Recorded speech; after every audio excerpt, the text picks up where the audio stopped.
René Guénon, L'erreur spirit. Chapitre 2. Les origines du spiritisme. Le spiritisme date exactement de 1848. Il importe de remarquer cette date parce que diverses particularités des théories spirites reflètent la mentalité spéciale de leur époque d'origine, et parce que c'est dans les périodes troublées, comme le fut celle-là, que les choses de ce genre, grâce au déséquilibre des esprits, naissent et se développent de préférence. Les circonstances qui entourèrent les débuts du spiritisme sont assez connues et ont été maintes fois relatées. Il nous suffira donc de les rappeler brièvement en insistant seulement sur les points qui sont plus particulièrement instructifs et qui sont peut-être ceux qu'on a le moins remarqués.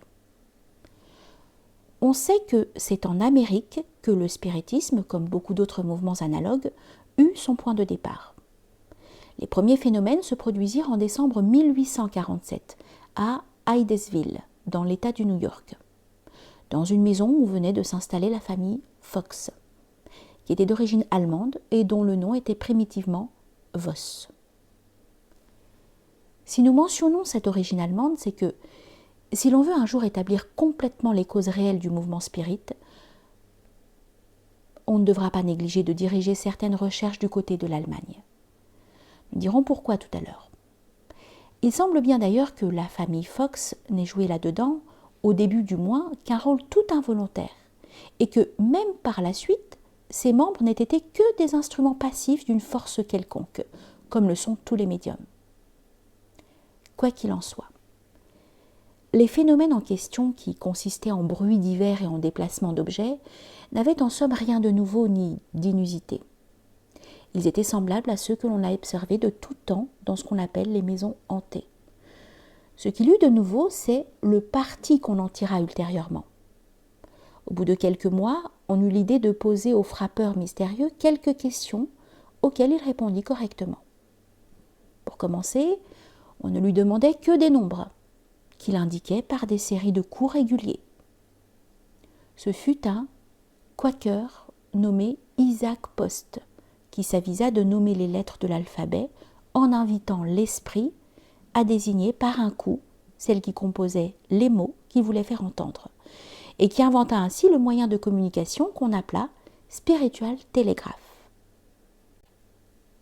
L'esprit déclara qu'il était un certain Charles B. Rosna, colporteur de son vivant, qui avait été assassiné dans cette maison et enterré dans le cellier, où l'on trouva effectivement quelques débris d'ossements. D'autre part, on remarqua que les phénomènes se produisaient surtout en présence des demoiselles. Et c'est de là que résulta la découverte de la médiumnité.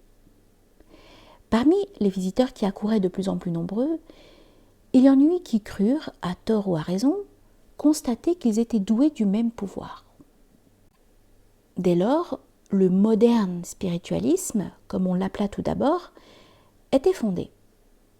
Sa première dénomination était en somme la plus exacte, mais sans doute pour abréger, on en est arrivé dans les pays anglo-saxons à employer le plus souvent le mot spiritualisme, sans épithète. Quant au nom de spiritisme, c'est en France qu'il fut inventé un peu plus tard. Il se constitua bientôt des réunions ou spiritual circles, où de nouveaux médiums se révélèrent en grand nombre. D'après les communications ou messages qu'on y reçus, ce mouvement spirit, ayant pour but l'établissement de relations régulières entre les habitants des deux mondes, avait été préparé par des esprits scientifiques et philosophiques qui, pendant leur existence terrestre, s'étaient occupés spécialement de recherches sur l'électricité et sur divers autres fluides impondérables. En tête de ces esprits se trouvait Benjamin Franklin, que l'on prétend avoir donné souvent des indications sur la manière de développer et de perfectionner les voies de communication entre les vivants et les morts. Dès les premiers temps, en effet, on s'ingénia à trouver, avec le concours des esprits, des moyens plus commodes et plus rapides. De là, les tables tournantes et frappantes, puis les cadrans alphabétiques, les crayons attachés à des corbeilles ou à des planchettes mobiles et autres instruments analogues. L'emploi du nom de Benjamin Franklin, outre qu'il était assez naturel dans un milieu américain, est bien caractéristique de quelques-unes des tendances qui devaient s'affirmer dans le spiritisme. Lui-même n'était assurément pour rien dans cette affaire, mais les adhérents du nouveau mouvement ne pouvaient vraiment faire mieux que de se placer sous le patronage de ce moraliste de la plus incroyable platitude. Et à ce sujet, il convient de faire une autre réflexion. Les spirites ont conservé quelque chose de certaines théories qui avaient cours vers la fin du XVIIIe siècle, époque où l'on avait la manie de parler de fluide à tout propos. L'hypothèse du fluide électrique, aujourd'hui abandonnée depuis longtemps, servit de type à bien d'autres conceptions. Et le fluide des spirites ressemble tellement à celui des magnétiseurs que le mesmérisme, tout en étant fort éloigné du spiritisme, peut être regardé en un sens comme un de ses précurseurs, et comme ayant contribué dans une certaine mesure à en préparer l'apparition. La famille Fox, qui se considérait maintenant comme chargée tout spécialement de la mission de répandre la connaissance des phénomènes spiritualistes, fut chassée de l'église épiscopale méthodiste à laquelle elle appartenait. Par la suite, elle alla s'établir à Rochester, où les phénomènes continuèrent, et où elle fut d'abord en butte à l'hostilité d'une grande partie de la population. Il y eut même une véritable émeute dans laquelle elle faillit être massacrée, et elle ne dut son salut qu'à l'intervention d'un quaker nommé George Willets. C'est la seconde fois que nous voyons un quaker jouer un rôle dans cette histoire. Et cela s'explique sans doute par quelques affinités que cette secte présente incontestablement avec le spiritisme.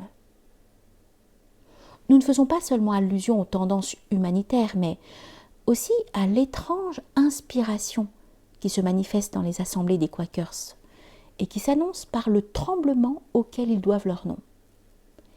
Il y a là quelque chose qui ressemble singulièrement à certains phénomènes médiumniques, bien que l'interprétation diffère naturellement. En tout cas, on conçoit que l'existence d'une secte comme celle des Quakers ait pu contribuer à faire accepter les premières manifestations spiritualistes. Peut-être y eut-il aussi, au XVIIIe siècle, une relation analogue entre les exploits des convulsionnaires jansénistes et le succès du magnétisme animal.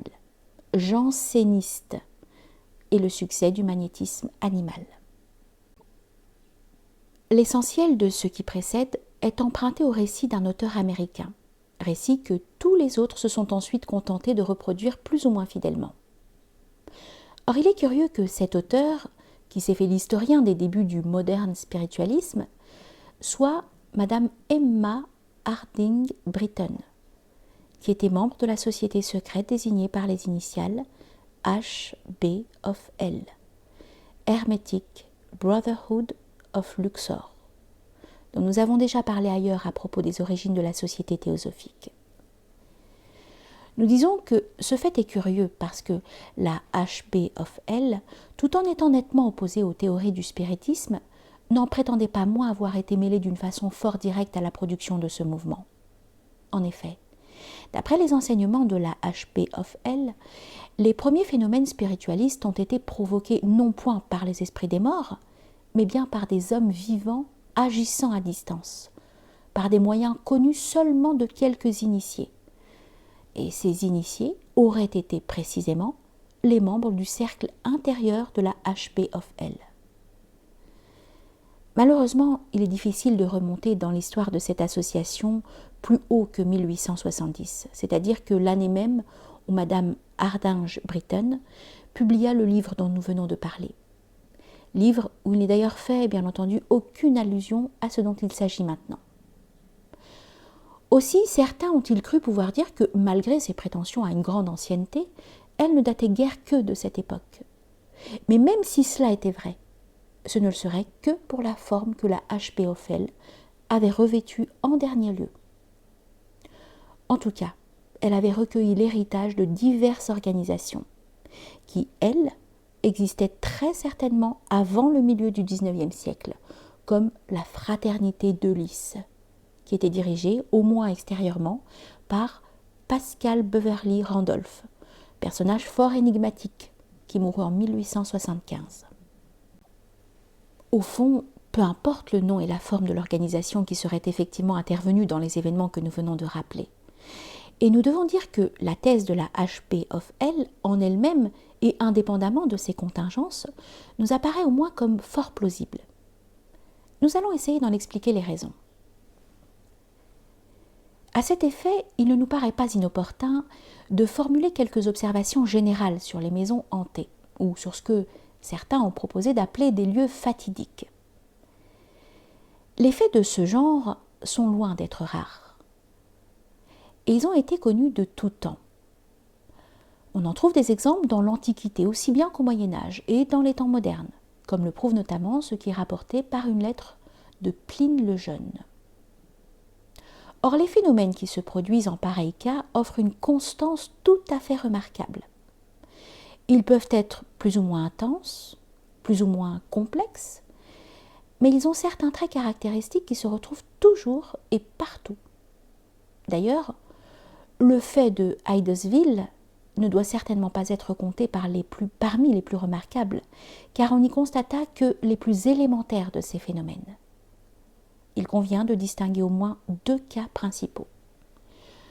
Dans le premier, qui serait celui de Hydesville, c'est ce que nous avons rapporté bien exact, il s'agit d'un lieu où quelqu'un a péri de mort violente, et où de plus, le corps de la victime est demeuré caché.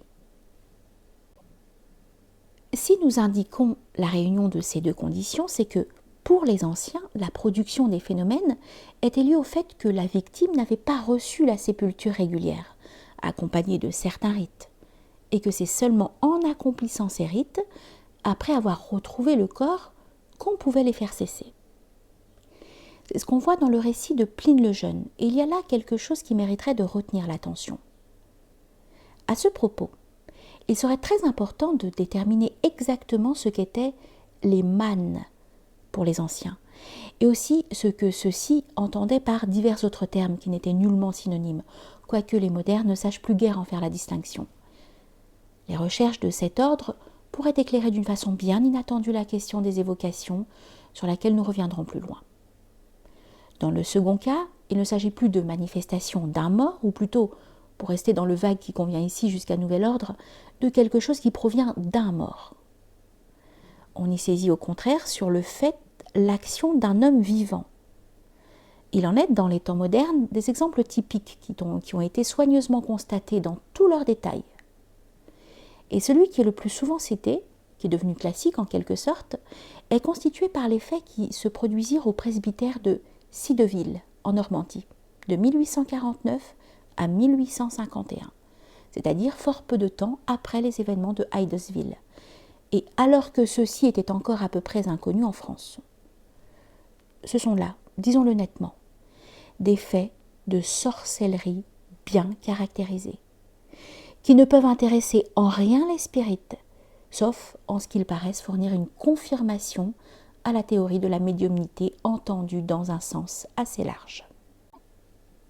Il faut que le sorcier qui veut se venger des habitants d'une maison arrive à toucher l'un d'eux, qui deviendra dès lors son instrument inconscient et involontaire, et qui servira pour ainsi dire de support à une action qui pourra désormais s'exercer à distance, mais seulement lorsque ce sujet, passif, sera présent. N'est pas un médium au sens où les spirites l'entendent, puisque l'action dont il est le moyen n'a pas la même origine, mais c'est quelque chose d'analogue, et l'on peut supposer tout au moins, sans préciser autrement, que des forces du même ordre sont mises en jeu dans tous les cas. C'est ce que prétendent les occultistes contemporains qui ont étudié ces faits, et qui, il faut le dire, ont tous été plus ou moins influencés par la théorie spirite.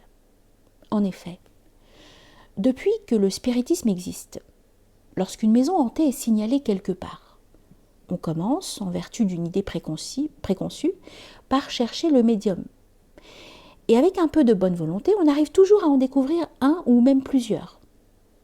Nous ne voulons pas dire qu'on ait toujours tort, mais il y a eu aussi bien des exemples de lieux entièrement déserts, de demeures abandonnées, où des phénomènes de hantise se produisaient en l'absence de tout être humain. Et l'on ne peut prétendre que des témoins accidentels, qui souvent ne les observaient que de loin, y aient joué le rôle de médium.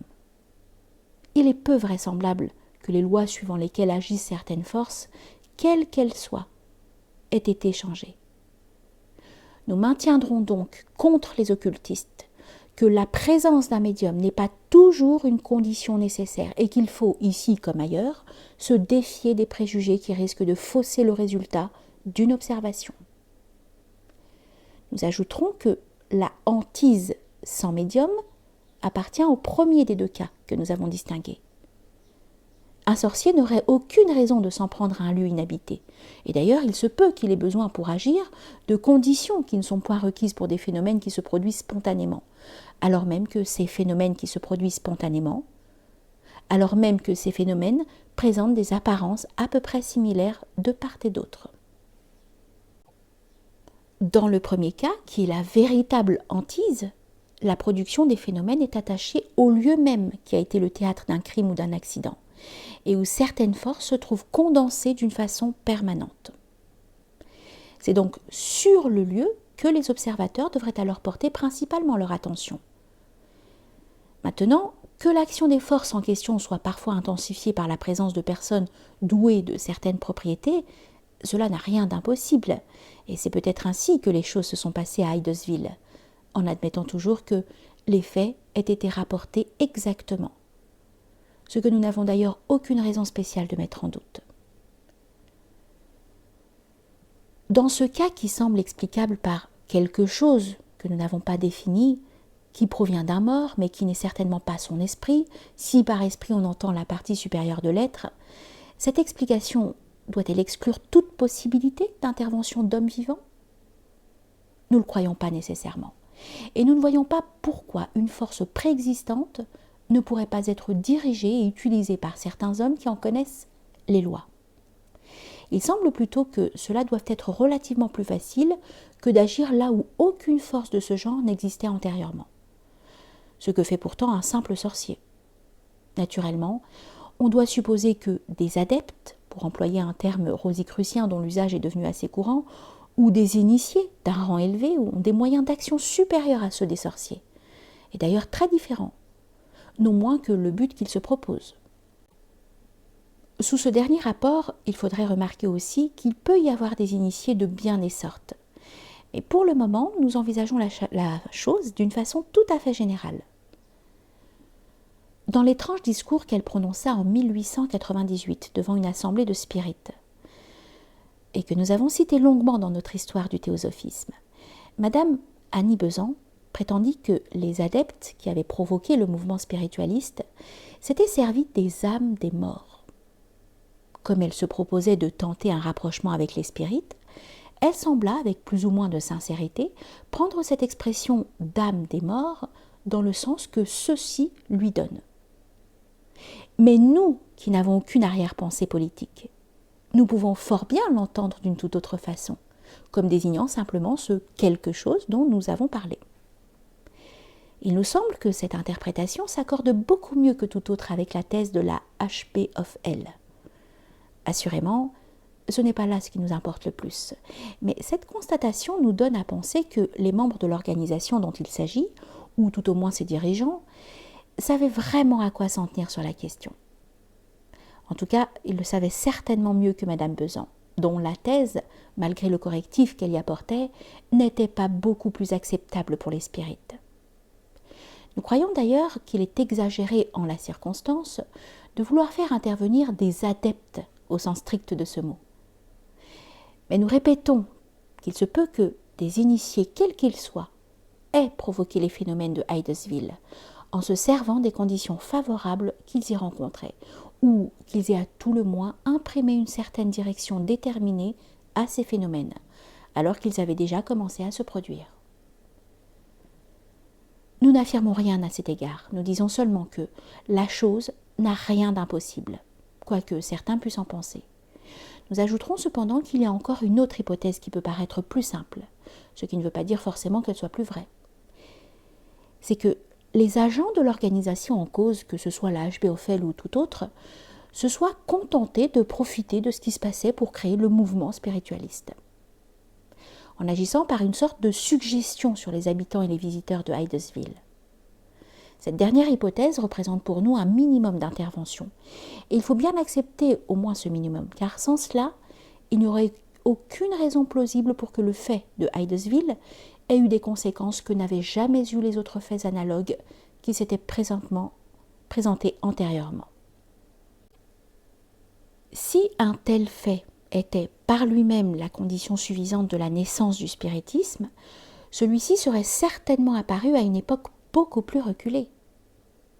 Du reste, nous ne croyons guère au mouvement spontané, que ce soit dans l'ordre politique ou dans l'ordre religieux, ou dans ce domaine assez mal défini dont nous nous occupons présentement. Il faut toujours une impulsion. Encore que les gens qui deviennent ensuite les chefs apparents du mouvement puissent souvent en ignorer la provenance tout autant que les autres. Mais il est bien difficile de dire exactement comment les choses se sont passées dans un cas de ce genre. Car il est évident que ce côté des événements ne se trouve consigné dans aucun procès-verbal. Et c'est pourquoi les historiens qui veulent à toute force ne s'appuyer que sur les seuls documents écrits n'en tiennent aucun compte et préfèrent le nier purement et simplement, alors que c'est peut-être ce qu'il y a de plus essentiel. Ces dernières réflexions ont, dans notre pensée, une portée très générale. Nous les bornerons là pour ne pas nous lancer dans une trop longue digression.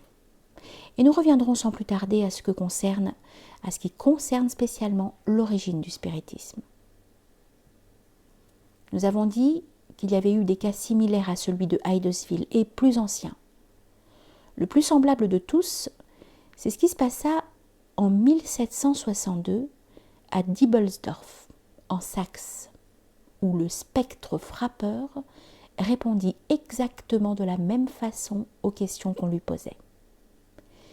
Si donc il n'avait pas fallu autre chose, le spiritisme aurait fort bien pu naître en cette circonstance, d'autant plus que l'événement eut assez de retentissement pour attirer l'attention des autorités et celle des savants. D'autre part, quelques années avant les débuts du spiritisme, le docteur Kerner avait publié un livre sur le cas de la voyante de Prévorst, Madame Hoff, autour de laquelle se produisaient de nombreux phénomènes du même ordre. On remarquera que ce cas, comme le précédent, a eu lieu en Allemagne. Et bien qu'il y en ait eu aussi en France et ailleurs, c'est une des raisons pour lesquelles nous avons noté l'origine allemande de la famille Fox. Il est intéressant à ce propos d'indiquer d'autres rapprochements. Dans la seconde moitié du XVIIIe siècle, certaines branches de la haute maçonnerie allemande s'occupèrent particulièrement d'évocation. L'histoire la plus connue dans ce domaine est celle de Schröpfer, qui se suicida en 1774.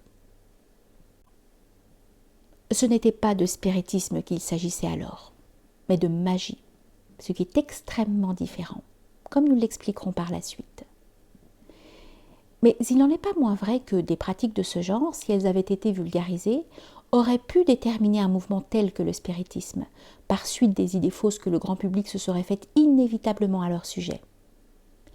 Il y eut certainement aussi en Allemagne, depuis le début du XIXe siècle, d'autres sociétés secrètes qui n'avaient pas le caractère maçonnique et qui s'occupaient également de magie et d'évocation, en même temps que de magnétisme.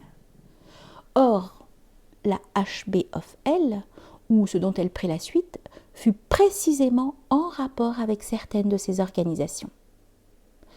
Sur ce dernier point, on peut trouver les indications dans un ouvrage anonyme intitulé Ghostland, qui fut publié sous les auspices de la HBFL et que quelques-uns ont même cru pouvoir attribuer à Madame Hardinge Britten. Pour notre part, nous ne croyons pas que celle-ci en était réellement l'auteur, mais il est au moins probable que c'est elle qui s'occupa de l'éditer. Nous pensons qu'il y aurait lieu de diriger de ce côté des investigations dont le résultat pourrait être fort important pour dissiper certaines obscurités.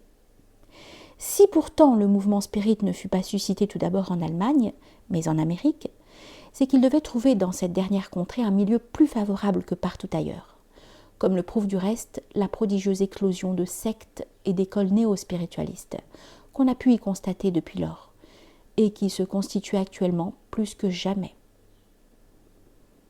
Il nous reste à poser ici une dernière question. Quel but se proposaient les inspirateurs du moderne spiritualisme à ses débuts?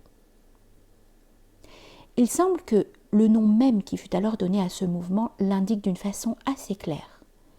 Il s'agissait de lutter contre l'envahissement du matérialisme, qui atteignit effectivement à cette époque sa plus grande extension, et auquel on voulait opposer ainsi une sorte de contrepoids.